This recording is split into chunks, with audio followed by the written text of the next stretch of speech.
सुभाषपा के प्रमुख ओम प्रकाश राजभर भारतीय जनता पार्टी के नेतृत्व वाले एनडीए में शामिल होने के बाद से एक्टिव नजर आ रही है।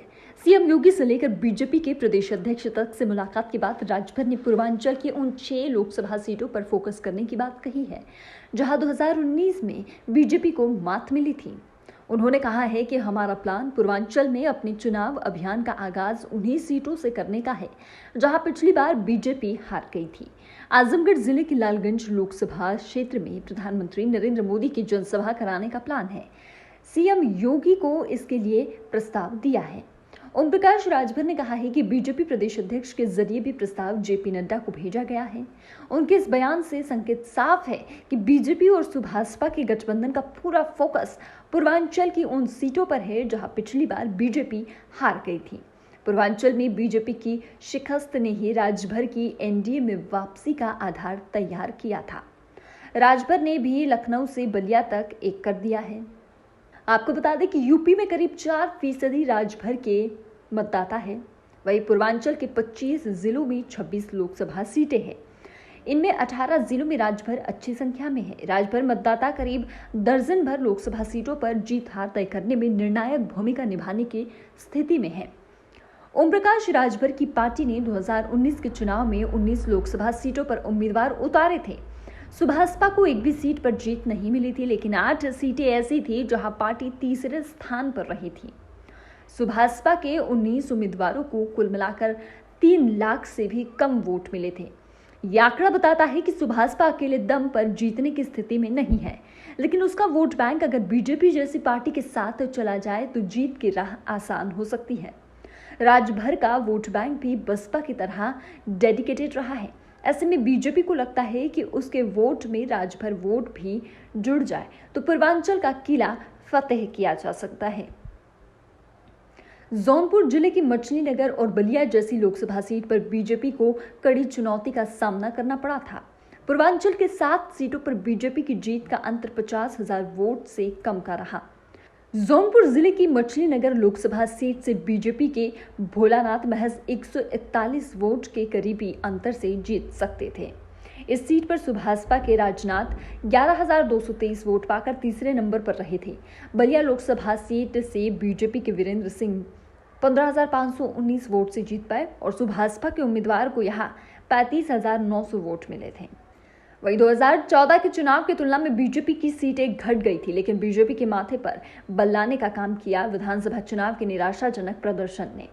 मुख्यमंत्री योगी आदित्यनाथ के प्रभाव वाले पूर्वांचल में सपा के नेतृत्व वाले विपक्षी गठबंधन का हावी रहना बीजेपी की चिंता बढ़ा गया।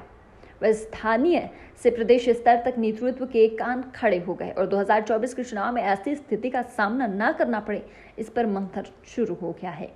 पीएम मोदी के नेतृत्व वाली पहली सरकार में जिस गाजीपुर जिले के 3 नेता मंत्री रहे थे, उसी जिले में बीजेपी एक भी विधानसभा सीट नहीं जीत सकी। आजमगढ़ में भी सपा गठबंधन ने बीजेपी को 0 सीटों पर समेट दिया। बलिया में बीजेपी 2 ही सीटें जीत सकी तो मऊ में 1। यूपी चुनाव में सपा गठबंधन के शानदार प्रदर्शन के लिए ओम प्रकाश राजभर को भी पूरा श्रेय दिया गया। वहीं ओम प्रकाश राजभर की पार्टी की सीटें भी 2 से बढ़कर 6 तक पहुंच गई है। गौरतलब है कि मोदी सरकार 1.0 में मनोज सिन्हा के साथ ही चंदौली के सांसद डॉक्टर महेंद्र नाथ पांडे और 2014 में देवरिया से सांसद निर्वाचित हुए कलराज मिश्रा भी मंत्री रहे हैं। महेंद्र पांडे और कलराज मिश्रा भी गाजीपुर जिले के ही निवासी हैं। ओम प्रकाश राजभर की एनडीए में वापसी से बीजेपी को उम्मीद है कि गाजीपुर और बलिया के साथ ही आजमगढ़, लालगंज, संत कबीर नगर, अंबेडकर नगर, जौनपुर, घोसी, चंदौली, मछली नगर में एनडीए मजबूत होगा। ओम प्रकाश राजभर जिस जहूराबाद विधानसभा सीट से विधायक है वह बलिया लोकसभा सीट में है। वहीं जखनिया सीट से भी 2022 के चुनाव में सुभाषपा के बेदीराम जीते थे, जो गाजीपुर लोकसभा क्षेत्र में आती है। इन दोनों विधानसभा क्षेत्रों में राजभर मतदाताओं की तादाद अधिक है। सुभाषपा के साथ गठबंधन का फायदा बीजेपी को गाजीपुर और बलिया लोकसभा सीट के साथ ही सलीमपुर, रॉबर्ट्सगंज, जौनपुर, घोसी, मछलीनगर और वाराणसी लोकसभा क्षेत्र में भी मिल सकता है। राजभर मतदाता इन क्षेत्रों में भी अच्छी तादाद में है। अब सवाल यह है कि राजभर को इस गठबंधन से क्या हासिल होगा। गठबंधन का कोई फॉर्मूला सामने नहीं आया है, लेकिन कहा जा रहा है कि ओम प्रकाश राजभर की पार्टी लोकसभा चुनाव में 4 सीटें मांग रही है।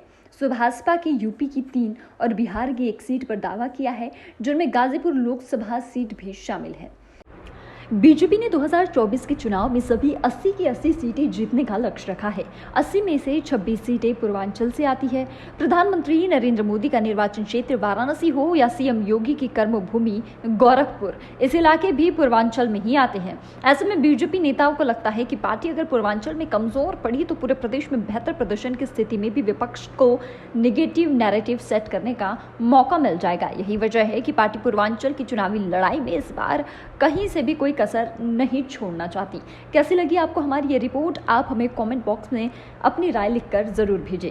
साथ ही हमारे चैनल को लाइक, शेयर और सब्सक्राइब करना बिल्कुल ना भूलें।